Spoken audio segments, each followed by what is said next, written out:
구약의 말씀은 사무엘상 3장 1절로 9절까지의 말씀입니다. 이 사무엘이 엘리 앞에서 여호와를 섬길 때에는 여호와의 말씀이 희귀하여 이상이 흔히 보이지 않았더라.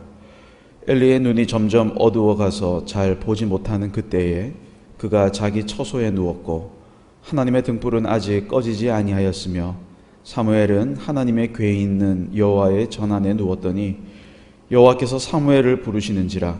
그가 대답하되 내가 여기 있나이다 하고 엘리에게로 달려가서 이르되 당신이 나를 부르셨기로 내가 여기 있나이다 하니 그가 이르되 나는 부르지 아니하였으니 다시 누우라 하는지라. 그가 가서 누웠더니 여호와께서 다시 사무엘을 부르시는지라. 사무엘이 일어나 엘리에게로 가서 이르되 당신이 나를 부르셨기로 내가 여기 있나이다 하니 그가 대답하되 내 아들아 내가 부르지 아니하였으니 다시 누우라 하니라. 사무엘이 아직 여호와를 알지 못하고 여호와의 말씀도 아직 그에게 나타나지 아니한 때라. 여호와께서 세 번째 사무엘을 부르시는지라. 그가 일어나 엘리에게로 가서 이르되 당신이 나를 부르셨기로 내가 여기 있나이다 하니 엘리가 여호와께서 이 아이를 부르신 줄을 깨닫고 엘리가 사무엘에게 이르되 가서 누웠다가 그가 너를 부르시거든 내가 말하기를 여호와여 말씀하옵소서 주의 종이 듣겠나이다 하라 하니 이에 사무엘이 가서 자기 처소에 누우니라. 서신서의 말씀 고린도전서 6장 19절로 20절의 말씀입니다. 너희 몸은 너희가 하나님께로부터 받은 바 너희 가운데 계신 성령의 전인 줄을 알지 못하느냐. 너희는 너희 자신의 것이 아니라 값으로 산 것이 되었으니 그런즉 너희 몸으로 하나님께 영광을 돌리라. 아멘. 복음서의 말씀 요한복음 1장 45절로 51절까지의 말씀입니다. 빌립이 나다나엘을 찾아 이르되 모세가 율법에 기록하였고 여러 선지자가 기록한 그 일을 우리가 만났으니 요셉의 아들 나사렛 예수니라. 나다나엘이 이르되 나사렛에서 무슨 선한 것이 날 수 있느냐. 빌립이 이르되 와서 보라 하니라. 예수께서 나다나엘이 자기에게 오는 것을 보시고 그를 가르쳐 이르시되 보라 이는 참으로 이스라엘 사람이라 그 속에 간사한 것이 없도다. 나다나엘이 이르되 어떻게 나를 아시나이까. 예수께서 대답하여 이르시되 빌립이 너를 부르기 전에 내가 무화과 나무 아래에 있을 때에 보았노라. 나다나엘이 대답하되 랍비여 당신은 하나님의 아들이시오 당신은 이스라엘의 임금이로소이다. 예수께서 대답하여 이르시되 내가 너를 무화과 나무 아래에서 보았다 함으로 믿느냐. 이보다 더 큰 일을 보리라. 또 이르시되 진실로 진실로 너희에게 이르노니 하늘이 열리고 하나님의 사자들이 인자 위에 오르락 내리락 하는 것을 보리라 하시니라. 아멘. 주님의 말씀입니다. 오늘 그 주현절 두 번째 주일을 맞아서 이렇게 주님 앞에 나와서 예배하는 주님의 자녀들에게 하나님께서 베푸시는 은총이 함께 하시기를 축복합니다. 본래 오늘이 우리 해운대교회 창립 70주년입니다. 작년 초반에 우리가 계획하고 준비했던 바로는 70주년을 맞이해서 그 70년사 또 발간을 하고 그에 따른 여러 가지 또 축하하는 행사 또 가질 예정이었는데 그렇지 못하고 이렇게 코로나19의 상황 안에서 비대면으로 예배하다 보니까 그 모든 것을 미룰 수밖에 없었던 그런 시간들이었습니다. 그러나 70주년이라고 하는 것은 짧은 세월이 아닙니다. 앞으로 우리 해운대교회가 이제 더 성숙한 그런 교회가 되어야 할 것이고 하나님과 또 이웃들에게 의미 있는 또 우리 교우들을 영적으로 살찌우는 그런 영성의 요람이 되기도 해야 될 것입니다. 지난 한 주간 내내 마음이 참 편치 않았습니다. 생후 16개월 된 여자 아기를 학대해서 숨지게 한 소위 정은희 사건이라고 불리는 양천 아동학대 사건의 범인인 양부모가 모두가 기독교인이라는 사실에 충격을 받아서 그랬고, 또 코로나19가 좀처럼 수그러들지 못하는 그런 이유 중에 또 교회가 한 부분을 점유하고 있다는 그런 사실 때문에 그렇기도 했습니다. 교회가 사회를 위로하고 또 사회가 어두울 때 빛이 되어야 하는데 오히려 그 반대인 듯 해서 참 마음이 아픕니다. 구상 시인이 남긴 시 임종고백이라는 시가 생각이 나요. 나의 한치 마음 안에 천길 벼랑처럼 드리운 수렁, 그 바닥에 꿈틀거리는 흉물 같은 내 마음을 나는 마치 고소공포증, 폐쇄공포증 환자처럼 눈을 감거나 돌리고 살아왔다. 실상 나의 지각만으로도 내가 외면으로 지녀온 양심, 인정, 명분, 협동이나 보험에나 들듯한 신앙생활도 모두가 진심과 진정이 결한 삶의 편애를 위한 거칠애로서 그 카멜레온과 같은 위장술에 스스로 도취마저 하여왔다.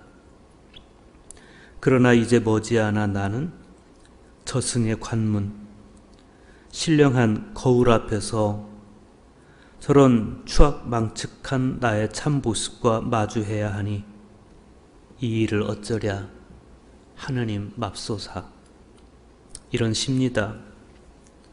시인은 평생 자신이 걸었던 삶의 길과 신앙의 대상 앞에 이제 곧 서야 하는 마음을 하나님 맙소사라는 시어로 가늠했지만 그 한 외마디를 가로지르는 내적 절망의 깊이는 더듬어 짐작할 뿐 채 가늠이 되지 않습니다.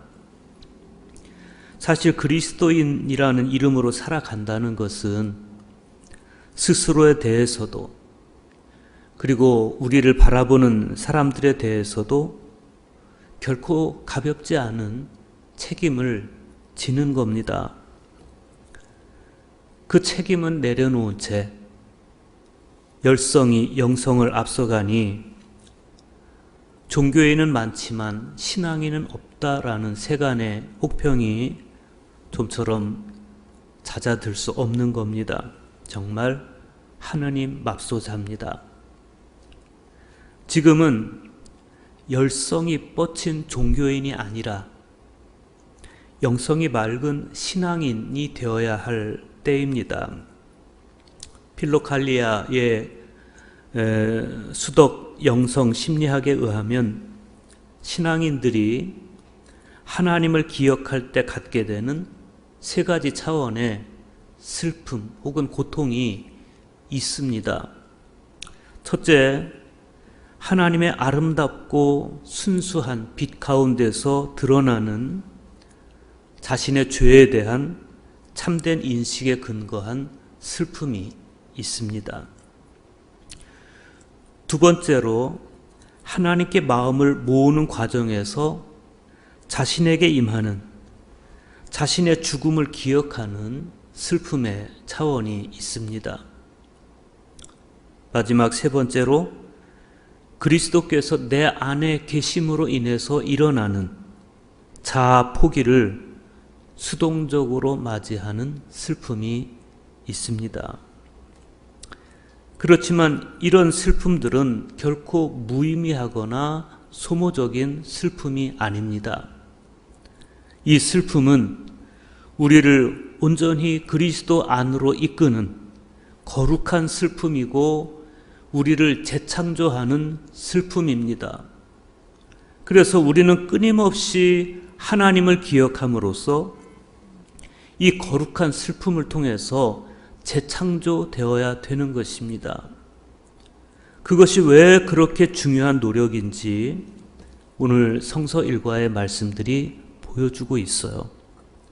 먼저 구약의 말씀은 여호와의 말씀이 희귀하여 이상이 흔히 보이지 않았다.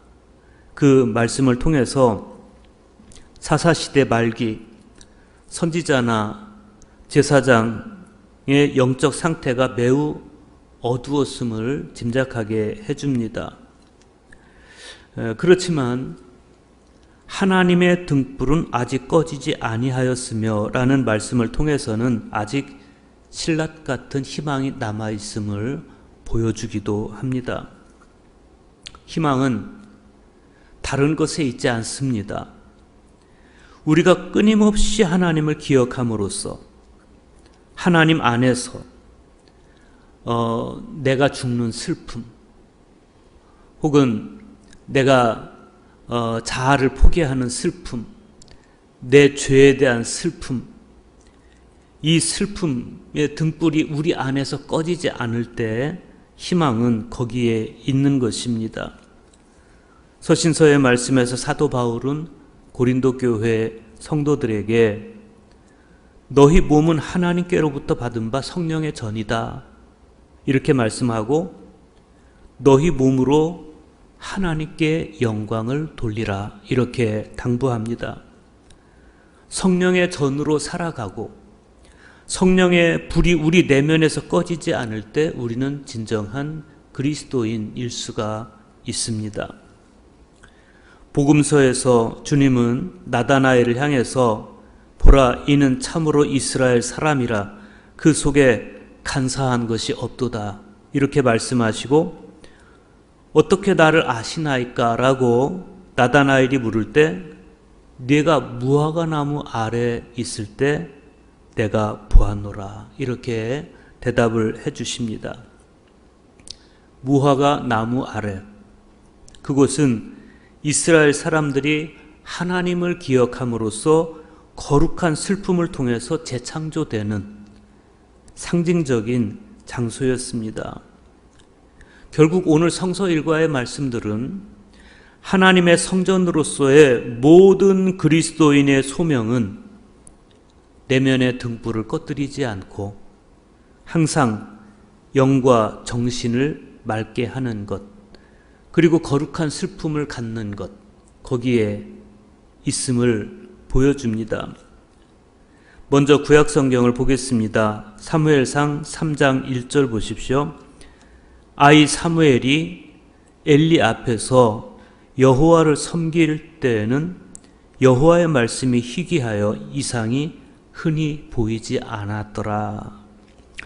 오늘 구약의 말씀은 사사시대에서 왕정시대로 옮겨가던 이스라엘 전환기의 영적 상황을 배경으로 하고 있습니다. 아이 사무엘이 엘리 앞에서 여호와를 섬길 때, 그때 당시에 이스라엘은 모든 분야에서 큰 혼란을 겪고 있었습니다. 특히 그들의 신앙적 정체성을 지켜줘야 할 영적 지도력의 부재는 아주 치명적이었습니다. 그런데 당시 영적 상황을 가늠하게 해주는 한마디가 이거예요. 여호와의 말씀이 희귀하여 이상이 흔히 보이지 않더라. 여기에서 여호와의 말씀이란 히브리어로 예호와 우데바르, 그래서 귀에 들려오는 하나님의 말씀을 의미하는 겁니다. 그리고 이상은 히브리어로 하존이라고 하는데 눈에 보여지는 하나님의 계시를 이야기하는 거예요. 그러니까 여호와의 말씀이 희귀했다. 이 말씀은 하나님께서 더 이상 이스라엘에게 말씀하시기를 포기하고 침묵하셨다. 이런 의미이고, 이상이 흔히 보이지 않았다는 말씀은 하나님께서 더 이상 이스라엘을 향해서 당신의 뜻을 계시하시지 않았다. 이런 뜻이에요. 왜 그러셨을까? 말씀하셔도 귀를 기울여서 들을 사람이 없었기 때문이고, 뜻을 보여주셔도 눈을 뜨고 볼 사람이 없었기 때문에 하나님은 말씀하는 것도 포기하시고 이상을 보여주시지도 않은 거예요. 이것은 사사시대 말기에 타락하고 부패한 영적 상황을 매우 두드러지게 암시해주는 말씀입니다. 그런데 당시 이스라엘의 영적 상황에 대한 석연치 않은 설명은 여기서 끝나지를 않습니다. 2절 보십시오. 엘리의 눈이 점점 어두워 가서 잘 보지 못하는 그때에 그가 자기 처소에 누웠고 그랬어요. 당시 엘리 제사장의 나이가 100세를 바라보는 고령이었다는 점을 감안하면 눈이 어두워지는 것은 당연한 현상입니다. 그러나 지금 이 말씀이 우리에게 보여주는 것은 단순히 엘리의 육체적 노쇠함 그것만이 아닙니다. 나이에 비례해서 함께 덩달아 어두워져 가고 있는 그의 영적 상태를 이 말씀은 고발하고 있어요. 엘리는 지금 말씀이 희귀한 시대를 만들어버린 것에 대한 제사장으로서의 일말의 슬픔도 죄책감도 느끼지 못한 채 그냥 편하기 위해서 자리에 누워있고 모든 판단력을 잃고 있는 상태입니다. 정말 절망적인 상태죠. 그런데 정말 다행스럽게도 오늘 말씀은 이러한 영적 어두움에도 불구하고 아직 한 가닥 희망의 불씨가 남아있음을 보여줍니다. 그게 3절의 말씀입니다. 하나님의 등불은 아직 꺼지지 아니하였으며 사무엘은 하나님의 궤에 있는 여호와의 전 안에 두었더니, 여기서 말씀하는 하나님의 등불은 매일 저녁마다 성소 안을 밝히기 위해서 켜놓는 7가지 등잔의 불을 가리키는 겁니다. 이 불은 기름이 완전히 떨어지는 새벽까지 계속 켜져 있었습니다. 그런데 이 불이 아직 꺼지지 않았더라. 이 말씀은 아직 새벽이 오지는 않았다. 그런 말씀이에요. 그래도 밤으로 따지면 굉장히 늦은 시간인데 그 늦은 시간까지 어린 사무엘은 하나님의 궤가 있는 여호와의 전 안에 누워 있었습니다. 아마 그 시간까지 책을 읽고 있거나 아니면 기도를 하고 있었거나 아니면 다음 날 제사할 준비를 하고 있었던 것 같아요. 그래서 하여튼 사무엘로 인해서 등불이 꺼지지 않았다. 말씀이 희귀하여 이상이 흔히 보이지 않았고 엘리의 눈이 점점 어두워가서 잘 보지 못하고 그냥 편하기 위해서 잠자리에 누워있는 그런 모습에서 시대의 어두움, 시대의 절망을 읽을 수 있다면 아직 등불이 꺼지지 않았다는 사실, 그리고 그렇도록 어린 사무엘이 법궤가 있는 여호와의 전을 지키고 있었다는 사실, 여기에서는 아직 그래도 동시대 안에 남아있는 희망을 발견할 수가 있는 겁니다. 현재도 오늘날 우리에게도 마찬가지입니다. 우리의 희망은 다른 것에 있지 않습니다.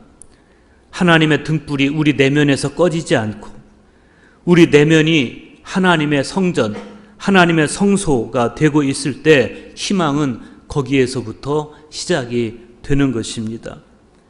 그러면 이 등불이 우리 내면에서 꺼지지 않고 계속 살아있게 하는 그 재료는 과연 뭐겠습니까? 그것은 깨어서 하나님의 음성을 듣는 겁니다. 계속되는 말씀 4절과 5절 보십시오. 여호와께서 사무엘을 부르시는지라 그가 대답하되 내가 여기 있나이다 하고 엘리에게로 달려가서 이르되 당신이 나를 부르셨기로 내가 여기 있나이다 하니 그가 이르되 나는 부르지 아니하였으니 다시 누우라 하는지라. 지금 이 장면은 하나님께서 나시린이고 레위 지파의 헌신자인 사무엘을 이스라엘의 선지자로 부르시는 순간입니다. 그리고 말씀이 희귀해서 소망이 없던 이스라엘 역사 속에 새로운 희망을 막 태동시키는 그런 순간인 거예요. 사무엘은 비록 어렸지만 그러나 그 내면이 잘 정돈되어 있었기 때문에 하나님께서 자기 이름을 부르실 때 예민하게 하나님의 음성을 들었고 일어났어요. 아마 엘리 제사장이 언제 나를 부를지 모르니까 항상 깨어서 대기하고 있었던 것 같습니다. 그런데 정작 눈이 어두워지고 내면마저 어두워져 있었던 엘리는 3번씩이나 거듭된 하나님의 음성을 듣지도 못하고 깨닫지도 못하고 있었어요. 하나님께서 왜 그 어린 사무엘을 부르십니까? 엘리 제사장과 그 아들들의 죄로 인해서 그 가문을 심판하겠다는 경고를 지금 이 어린 사무엘을 통해서 하시는 거예요. 아니, 제사장이 있는데 왜 어린 사무엘에게 이런 경고를 하십니까?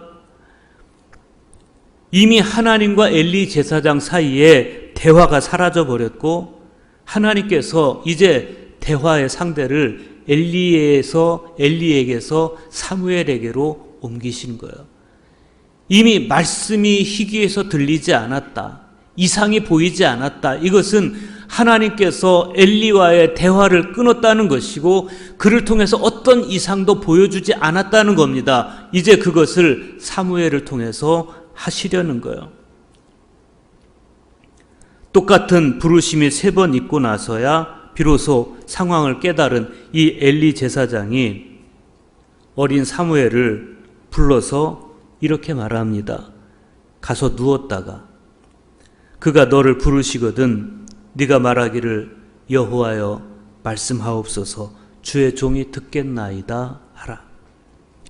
신명기 34장 7절에 보면 모세가 죽을 때 그의 마지막 모습에 대해서 신명기 사가가 이런 말을 합니다.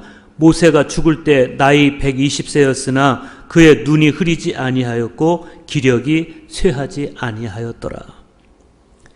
모세가 그토록 생의 마지막까지 건강할 수 있었던 것, 눈이 흐리지 않았고 기력이 쇠하지 않을 수 있었던 이유는 모세의 영이 살아있었고 정신이 살아있었기 때문에 가능했던 겁니다. 반면에 엘리는 영과 정신을 게으름 속에 방치해 뒀기 때문에 덩달아서 몸도 늙어버리고 만 거예요. 그러다가 결국 어린 사무엘의 입을 통해서 심판의 말씀을 전해 들었을 때 이 늙은 제사장의 마음이 얼마나 부끄러웠을까. 오늘 복음서의 말씀을 보면 나다나엘과 예수님의 대화가 나옵니다. 그런데 예수님께서 나다나엘을 보시는 시선이 예사롭지가 않습니다. 요한복음 1장 47절과 48절 보십시오. 예수께서 나다나엘이 자기에게 오는 것을 보시고 그를 가리켜 이르시되 이는 참으로 이스라엘 사람이라 그 속에 간사한 것이 없도다. 나다나엘이 이르되 어떻게 나를 아시나이까? 예수께서 대답하여 이르시되 빌립이 너를 부르기 전에 네가 무화과 나무 아래 있을 때 보았노라. 나다나엘이 걸어오는 것을 보시고 예수님께서 보라 이는 참으로 이스라엘 사람이라 그 속에 간사한 것이 없도다 이렇게 말씀해 주십니다. 나다나엘이 어떻게 나를 아시나이까 물어요. 그러자 예수님 하시는 말씀이 뭡니까? 네가 무화과 나무 아래 있을 때 보았노라. 여기서 예수님께서 말씀하신 보았노라 이 단어는 히라보로 에이든입니다. 단순히 예지적으로만 보았다는 것이 아니라 주의 깊게 주목했다. 그런 의지적인 측면도 포함된 단어예요. 도대체 주님은 이 나다나엘의 무엇을 그렇게 주의 깊게 주목해서 보셨을까? 무화과 나무 아래 앉아있는 모습은 당시에 율법을 묵상하는 사람들의 보편적인 모습이었습니다. 이 모습, 무화과 나무 아래 앉아있는 나다나엘의 모습은 나다나엘이 경건한 삶을 살고 있었다는 사실도 보여주지만, 그러나 사실 그것은 나다나엘 말고도 다른 사람들에게도 보이는 모습이었습니다. 정작 주님께서 이때 나다나엘에게서 보신 것은 나다나엘의 속사람이었습니다. 그 속에 간사한 것이 없도다, 이렇게 말씀하시는 겁니다. 마카리우스는 자신의 설교에서 성인이란 속사람이 성화되고 정화된 사람이다, 이렇게 말씀했고, 헨리 데이비 소로우는 구도자에게 보낸 편지에서 오늘 우리의 겉으로 드러나 있는 모든 모습은 나의 내면의 것들이 밖으로 드러난 결과이다, 이렇게 말해요. 주님께서 보신 것은 이 나다나엘의 성화되고 정화된 속사람을 꿰뚫어 보신 거예요. 나다나엘이 무화과나무 아래 앉아있는 그 외적인 모습은 실제로 간사한 것이 없는 참 이스라엘 사람인 그의 속사람이 겉으로 드러난 결과였습니다. 주님은 그것을 꿰뚫어 보셨어요. 그래서 주님은 나다나엘에게 참이라는 단어를 써서 참 이스라엘 사람이다, 이렇게 인정해 주십니다. 여기서 참이라는 단어는 히라보로 알레도스예요. 겉과 속이 일치된 혹은 진지한 그런 뜻입니다. 나다나엘의 내면은 참으로 진지했고, 그 진지한 내면은 자신도 모르는 사이에 외적인 자태에 영향을 미치고 있었습니다. 요한복음에 보면 나다나엘은 딱 2번만 등장해요. 오늘 말씀에 한 번 등장하고 부활하신 예수님께서 7 제자에게 나타나신 21장 2절의 말씀에 또 한 번 등장을 합니다. 그러니까 예수님께서 공생애를 시작하실 때와 예수님께서 부활하신 직후 단 2번 나다나엘이 모습을 보이는데, 비록 비중은 크지 않지만 그러나 예수님의 공생애에서 가장 결정적인 순간마다 나다나엘은 그 현장에 있었습니다. 이 이야기에서 우리가 보게 되는 또 하나의 시선은 예수님을 바라보는 나다나엘의 시선입니다. 무화과나무 아래 앉아있는 자기를 딱 한 번만 보시고도 자기 내면에 끌어안고 있는 영적 갈망을 보아내신 예수님께 나다나엘이 매우 놀라서 이렇게 말해요. 당신은 하나님의 아들이시요, 당신은 이스라엘의 임금이로소이다. 하나님이 아니면 절대 알 수 없는 자신의 감추어진 내면을 꿰뚫어 보신 예수님을 향한 놀라움의 고백이죠. 나다나엘은 예수님이 메시아라는 사실을 다른 누구보다도 먼저 안 거예요. 사실 나다나엘은 예수님을 처음부터 따라다닌 제자가 아닙니다. 먼저 예수님을 따른 제자들에게 예수님에 대해서 전해 들은 사람이에요. 제일 처음에 세례 요한이 예수님께서 거니시는 모습을 보고 보라 하나님의 어린 양이로다, 이렇게 증언했을 때 요한의 증언을 듣고 제일 먼저 예수님을 따라간 제자는 안드레와 또 한 명의 제자였습니다. 그 다음에 시몬이 안드레의 소개를 듣고 예수님을 따라갔고, 그 다음 갈릴리 바닷가에서 빌립이 부르심을 받았어요. 그리고 나다나엘은 그 빌립에게서 예수님에 대해서 그냥 전해 들은 사람이었어요. 그것도 처음에는 나사렛에서 무슨 선한 것이 날 수 있느냐, 이렇게 회의적인 반응을 보였지만, 그러나 그 내면에 간사함이 없고 본래 진리를 진지하게 성찰하는 그런 사람이었기 때문에 마침내는 예수님을 향해서 당신은 하나님의 아들이시요, 당신은 이스라엘의 임금이로소이다, 이렇게 그 어떤 제자도 하지 못했던 신앙 고백을 할 수가 있었던 거예요. 진정한 봄이란 이런 겁니다. 참다운 시선이란 이런 겁니다. 내면에 진지한 갈망을 안고 주님을 보고자 할 때 우리는 이미 나를 보고 계시는 주님과 만나게 되는 거예요. 그 주님께서 이미 나를 보고 계신 것처럼 나도 주님을 보는 것, 그것이 진정한 신앙이고, 주님의 시선과 나의 시선이 진실하게 마주쳐서 내가 주님을 따르기 시작할 때 주님은 우리에게 더 깊은 차원의 신앙적 시선, 봄을 허락해 주시는 거예요. 보십시오. 자기 내면의 진실한 갈망을 꿰뚫어 보아주신 주님께 나다나엘이 경외감에 가득 차서 당신은 하나님의 아들이시고 당신은 이스라엘의 임금이십니다, 이렇게 고백할 때 그때 주님께서 이 나다나엘에게 정말 의미 깊은 한마디를 더해 주세요. 그게 뭡니까? 내가 너를 무화과나무 아래에서 보았다 하므로 믿느냐? 이보다 더 큰 일을 보리라. 또 이르시되 진실로 진실로 너희에게 이르노니 하늘이 열리고 하나님의 사자들이 인자 위에 오르락 내리락 하는 것을 보리라. 바로 이 말씀을 통해서 예수님은 나다나엘이 무화과나무 아래서 갈망했던 신앙의 차원을 하늘이 열리고 하나님의 사자들이 오르락 내리락 하는 것을 보게 되는 천상의 차원으로 끌어올려 주시는 것입니다. 열린 하늘로 천사들이 오르락 내리락 하는 장면은 일찍이 브엘세바를 떠나서 하란을 향해 가던 야곱이 꿈에서 보았던 장면입니다.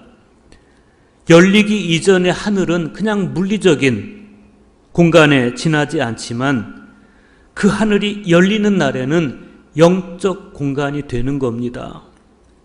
그 하늘은 어떤 사람이 봅니까?